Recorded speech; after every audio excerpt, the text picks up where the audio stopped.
नमस्कार दोस्तों, study MCQ में आपका स्वागत है। आज जो हम देखेंगे एसपीडी के 10 पॉइंट। इसमें पहला है विभिन्न रोगों से प्रभावित होने वाले अंग। चलिए शुरू करते हैं आज की क्लास। निमोनिया, ट्यूबरक्लोसिस, ब्रोंकाइटिस, कुकुर खांसी, तपेदिक, ये किसको प्रभावित करती हैं? तो सभी प्रभावित करते हैं फेफड़ा को। निमोनिया, ट्यूबरक्लोसिस, ब्रोंकाइटिस, कुकुर खांसी, तपेदिक, ये प्रभावित करते हैं फेफड़ा को। अगला क्वेश्चन है हैजा, टाइफाइड, पेचिस, डायरिया, ये किसको प्रभावित करते हैं? तो प्रभावित करते हैं आंत को। हैजा, टाइफाइड, पेचिस, डायरिया, ये सभी प्रभावित करते हैं तो आंत को प्रभावित करते हैं। अगला क्वेश्चन है पोलियो, रेबीज, मिर्गी, टिटेनस, तंत्रिका तंत्र। पोलियो, रेबीज, मिर्गी, टिटेनस, ये किसको प्रभावित करते हैं? तो ये प्रभावित करते हैं तंत्रिका तंत्र को। स्कर्वी पायरिया, स्कर्वी और पायरिया किसको प्रभावित करते हैं?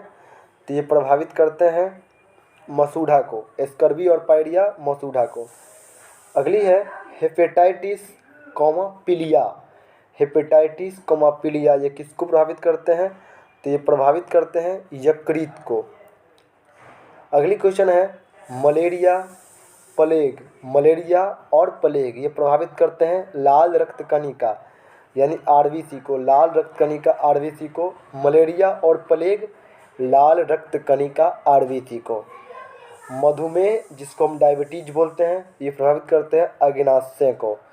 मधुमेह, डायबिटीज जिसको कहते हैं, ये प्रभावित करते हैं अग्नाशय को। अगला क्वेश्चन है काला जर, तो काला जर प्रभावित करते हैं अस्थि मज्जा को। किसको प्रभावित करते हैं? अस्थि मज्जा को। अगली क्वेश्चन है डिप्थीरिया, अस्थमा, जिसको दमा बोलते हैं, दम्मा। डिप्थीरिया, अस्थमा, ये प्रभावित करते हैं श्वास नली को। श्वास नली को डिप्थीरिया और अस्थमा श्वास नली को। घेघा या ग्वाइटर, घेघा या ग्वाइटर, ये थायराइड ग्रंथि और गला को प्रभावित करते हैं। थायराइड ग्रंथि और गला को। घेघा, ग्वाइटर, थायराइड ग्रंथि गला। अगली क्वेश्चन है टेरेकोमा, ग्लूकोमा, मोतियाबिंद, ये प्रभावित करते हैं आँख को। टेरेकोमा, ग्लूकोमा, मोतियाबिंद, ये प्रभावित करते हैं किसको? आँख को। ये तीनों बीमारी आँख की बीमारी है। ठीक है। दूसरा पॉइंट है प्रमुख अम्लों के प्राकृतिक स्रोत।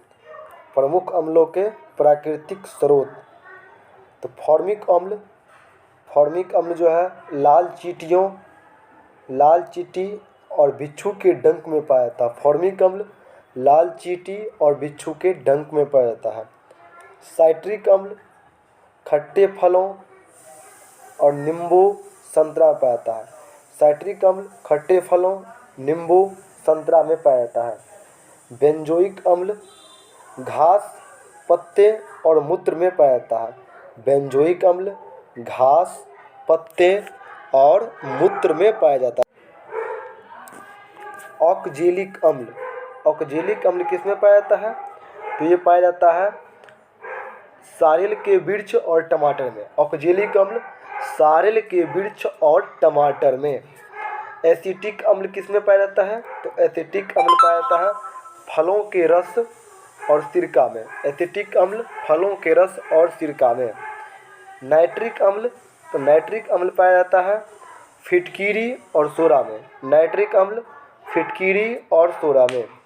सल्फ्यूरिक अम्ल, तो सल्फ्यूरिक अम्ल पाया जाता है हरा कशीस में। सल्फ्यूरिक अम्ल हरा कशीस में। टार्टेरिक अम्ल इमली और अंगूर में। टार्टेरिक अम्ल इमली और अंगूर में। लैक्टिक अम्ल पाया जाता है दूध में। लैक्टिक अम्ल दूध में। यूरिक अम्ल, तो यूरिक अम्ल पाया जाता है मूत्र में। यूरिक अम्ल मूत्र में पाया जाता है यूरिक अम्ल। तीसरा पॉइंट है तत्वों एवं उनके अपरूप। तत्वों एवं उनके अपरूप, तो कार्बन का अपरूप कौन है? याद रखिए, कार्बन का अपरूप है हीरा, ग्रेफाइट, कोक और कोल तार। कार्बन के 4 को अपरूप इसमें लिखा हुआ है, हीरा, ग्रेफाइट, कोक और कोलतार। अगला है सल्फर के अपरूप कौन कौन है? सल्फर के अपरूप है रोम्बिक, मोनोक्लाइनिक। सल्फर के अपरूप है रोम्बिक, मोनोक्लाइनिक। फास्फोरस के अपरूप कौन कौन है? तो पीला फास्फोरस और लाल फास्फोरस। फास्फोरस के अपरूप पीला फास्फोरस और लाल फास्फोरस। अगला क्वेश्चन है, चौथा पॉइंट है विदेशी सहायता से स्थापित स्टील प्लांट, यानी विदेशी के सहायता से भारत में कौन कौन स्टील प्लांट स्थापित किया गया था? तो पहला है बोकारो स्टील प्लांट, जिसका स्थापना झारखंड में 1964 में किया गया। ये किसके सहयोग से? तो पूर्व सोवियत संघ के सहयोग से। पूर्व सोवियत संघ यानी रूस के सहयोग से। बोकारो स्टील प्लांट झारखंड में है, 1964 में स्थापित हुआ। पूर्व सोवियत संघ रूस से। 1964 का मतलब हो गया ये तृतीय पंचवर्ती योजना में स्थापित हुआ। अगला है भिलाई स्टील प्लांट, ये छत्तीसगढ़ में है, 1955 में स्थापित हुआ। भिलाई स्टील प्लांट छत्तीसगढ़ में है, 1955 में स्थापित हुआ। ये भी किसके सहयोग से? तो पूर्व सोवियत संघ रूस के सहयोग से। पूर्व सोवियत संघ रूस के सहयोग से भिलाई स्टील प्लांट छत्तीसगढ़ में है, 1955 में स्थापित हुआ। अगला है राउरकेला स्टील प्लांट ओडिशा में है, 1959 में स्थापित हुआ। 1959 में स्थापित हुआ। और ये किसके सहयोग से? तो पश्चिमी जर्मनी के सहयोग से। राउरकेला स्टील प्लांट जो ब्रह्मणी नदी पर है उड़ीसा में, 1959 में स्थापित हुआ। यह पश्चिमी जर्मनी में है। अगला है Durgapur steel plant. Durgapur steel plant ये पश्चिम बंगाल में है, 1956 में स्थापित हुआ। किसके सहयोग से? ब्रिटेन के सहयोग से। दुर्गापुर स्टील प्लांट पश्चिम बंगाल में है, 1956 में स्थापित हुआ, ब्रिटेन के सहयोग से। पांचवा पॉइंट है मौलिक अधिकार एवं संबंधित अनुच्छेद। मौलिक अधिकार एवं उससे संबंधित अनुच्छेद। तो इसमें देखिए समानता का अधिकार कहाँ से कहाँ तक है? 14 से 18 तक। समानता का अधिकार 14 से 18 तक, याद रखिएगा। अगला है स्वतंत्रता का अधिकार अनुच्छेद 19 से 22। स्वतंत्रता का अधिकार अनुच्छेद 19 से 22। शोषण का अधिकार, शोषण के विरुद्ध अधिकार 23-24 में है। शोषण के विरुद्ध अधिकार 23-24 में है। अगला है धार्मिक स्वतंत्रता का अधिकार अनुच्छेद 25 से 28 में है। धार्मिक स्वतंत्रता का अधिकार अनुच्छेद 25 से 28 तक है। सांस्कृतिक और शिक्षा का अधिकार अनुच्छेद 29-30 में है। सांस्कृतिक और शिक्षा का अधिकार अनुच्छेद 29-30 में है। संवैधानिक उपचार का अधिकार 32 से 35 तक है। संवैधानिक शिक्षा का अधिकार 32 से 35 तक है। नंबर 6 पॉइंट है, छठा पॉइंट प्रमुख उपकरण एवं उनके कार्य। प्रमुख उपकरण एवं उनके कार्य। तो पहला है बैरोमीटर। बैरोमीटर से हम क्या नापते हैं? वायुमंडलीय दाब। बैरोमीटर से क्या मापते हैं? वायुमंडलीय दाब की माप। ठीक है। स्टेथोस्कोप। स्टेथोस्कोप से क्या मापते हैं? हृदय और फेफड़ों की गति। स्टेथोस्कोप से हृदय और फेफड़ों की गति सुनने की। कार्डियोग्राम। कार्डियोग्राम से क्या नापते हैं? हृदय की गति की जांच, यानी हृदय कितने स्पीड में चलती है। कार्डियोग्राम या कार्डियोग्राफ कहिए, हृदय की गति की जांच। हाइड्रोमीटर से द्रव का अपेक्षित घनत्व। हाइड्रोमीटर से द्रव का अपेक्षित घनत्व। मैनोमीटर से पौधे की जड़ों को दाब का मापन। मैनोमीटर से पौधे की जड़ों के दाब का मापन। मैनोमीटर से पौधे की जड़। अगला है रेन गेज। तो रेन गेज से क्या मापते हैं? रेन गेज से मापते हैं वर्षा का मापक। रेन गेज वर्षा का मापक। Richter scale. रिएक्टर स्केल से मापते हैं हम भूकंप की तीव्रता की माप। रिएक्टर स्केल से भूकंप की तीव्रता की माप। लेक्टोमीटर से दूध की शुद्धता की माप। लेक्टोमीटर से दूध की शुद्धता की माप। फैदोमीटर से समुद्र की गहराई का माप। फैदोमीटर से समुद्र की गहराई का माप। एनीमोमीटर से हवा की शक्ति तथा गति का माप। एनीमोमीटर से हवा की शक्ति तथा गति का माप। हाइग्रोमीटर से वायुमंडल की आर्द्रता, हाइग्रोमीटर से वायुमंडल की आर्द्रता की माप। सिस्मोग्राफ से भूकंप मापी यंत्र, सिस्मोग्राफ भूकंप मापी यंत्र। सेक्सटेंट, सेक्सटेंट से मापते हैं दो वस्तुओं की कोणीय दूरी की माप। सेक्सटेंट दो वस्तुओं की कोणीय दूरी की माप। आमीटर विद्युत धारा की माप, आमीटर विद्युत धारा की माप। ओडोमीटर पहियों द्वारा तय की गई दूरी, ओडोमीटर पहियों द्वारा तय की गई दूरी। क्रेस्कोग्राफ पौधों की वृद्धि की माप, क्रेस्कोग्राफ पौधों की वृद्धि की माप। टेकोमीटर वायुयान की गति मापने में, टेकोमीटर वायुयान की गति मापने में। स्फिग्मोमैनोमीटर रक्त दाब मापक यंत्र, स्फिग्मोमैनोमीटर रक्त दाब का मापक यंत्र। स्फिग्मोमीटर से क्या मापते हैं? रक्त दाब का मापक यंत्र। 7वां पॉइंट है मात्रकों की पद्धति, मात्रकों की पद्धति। तो 1 नॉटिकल मील बराबर कितना होता है? 1.852 किलोमीटर। 1 नॉटिकल मील 1.852 kilometre. 1 micron 0.001 millimetre, 1 micron 0.001 millimetre. 1 nano second 10⁻⁻9 second, 1 nano second 10⁻⁻9 second. 1 अश्वशक्ति 746 वाट, 1 अश्वशक्ति 746 वाट।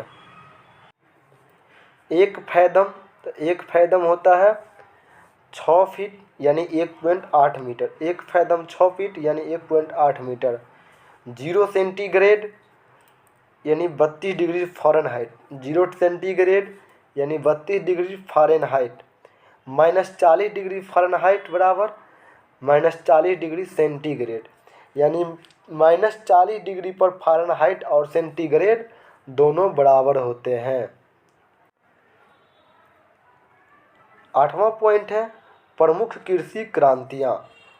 इसमें है हरित क्रांति खाद्यान्न उत्पादन, हरित क्रांति खाद्यान्न उत्पादन। नीली क्रांति मत्स्य उत्पादन, नीली क्रांति मत्स्य उत्पादन। पीली क्रांति तिलहन उत्पादन, पीली क्रांति तिलहन उत्पादन। रजत क्रांति अंडा उत्पादन, रजत क्रांति अंडा उत्पादन। गोल क्रांति आलू उत्पादन, गोल क्रांति आलू उत्पादन। श्वेत क्रांति दुग्ध उत्पादन, श्वेत क्रांति दुग्ध उत्पादन। भूरी क्रांति उर्वरक उत्पादन, भूरी क्रांति उर्वरक उत्पादन। लाल क्रांति मांस उत्पादन, लाल क्रांति मांस उत्पादन। गुलाबी क्रांति झींगा उत्पादन, गुलाबी क्रांति झींगा उत्पादन।